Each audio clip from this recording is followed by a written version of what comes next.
Hyderabad real ఎస్టేట్లో సంచలనం సృష్టించిన సాహితీ ఇన్ఫ్రా 3,000 కోట్ల స్కామ్ కేసులో ముఖ్యమైన పరిణామం చోటు చేసుకుంది. హైదరాబాద్ సెంట్రల్ క్రైమ్ స్టేషన్ ఈ భారీ మోసానికి సంబంధించి నాంపల్లి కోర్టులో ఛార్జ్షీట్ దాఖలు చేసింది.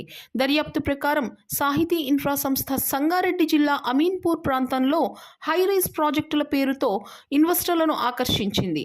జీహెచ్ఎంసీ రెరా అనుమతులు లేకుండానే ప్రీ లాంచ్ ఆఫర్లు ఇచ్చినట్లు, కొన్ని చోట్ల భూమి హక్కులే లేకుండా ప్లాట్లు అమ్మినట్లు పోలీసులు చెబుతున్నారు. 2019 నుంచి 2022 మధ్యలో దాదాపు 3,500 మంది ఇన్వెస్టర్ల నుంచి 3,000 కోట్లకు పైగా వసూలు చేసినప్పటికీ ప్రాజెక్టులు మొదలు కాలేదు. దీంతో వందలాది బాధితులు పోలీసులను, కోర్టులను ఆశ్రయించారు. మొత్తం 19 కేసులను కలిపి 13 మంది నిందితులపై ఛార్జిషీట్ దాఖలైంది. అందరూ ప్రస్తుతం బెయిల్పై ఉన్నారు. ఈ కేసులో మరిన్ని ఛార్జిషీట్లు త్వరలోనే దాఖలయ్యే అవకాశం ఉందని పోలీసులు తెలిపారు. ఇలాంటి మరిన్ని రియల్ ఎస్టేట్ అప్డేట్స్ కోసం మా యూట్యూబ్ ఛానల్ని ఫాలో అవ్వండి.